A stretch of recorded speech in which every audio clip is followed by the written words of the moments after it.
I remember, when I was around the age of 4, my family and I lived in a small apartment on the 4th floor, which was pretty high. The apartment was full of stupid people, like drug addicts and other low-life criminals. There were no other kids in the unit, so I mainly spent my time playing with toys. One night, after my mother turned off the lights for bedtime, the whole family went to sleep. I woke up in the middle of the night, around 2 a.m.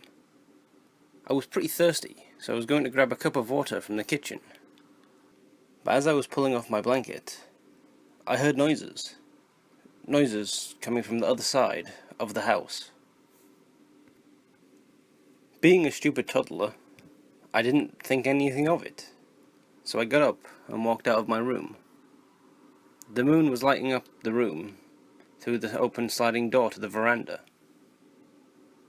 But then I came to the terrifying realization that the sliding door wasn't that supposed to be closed? I knew this because I was the one who closed it before bed.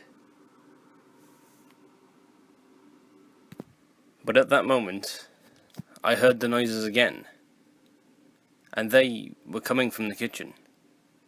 I put two and two together and realized that someone was in the house. I tried tiptoeing to my parents' room, but I looked behind me, and what I saw scared me.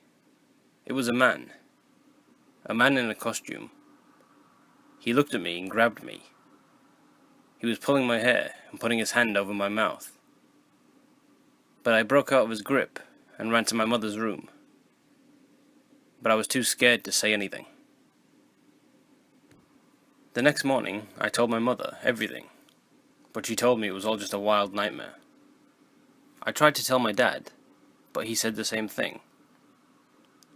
Only I know what happened, but no one else believes me. I will never forget the sack he wore over his head. And the thing that still bothers me is how did he manage to get to the 4th floor? The door was locked, and so were the windows. So, did he climb the entire building? And even if he did, why me?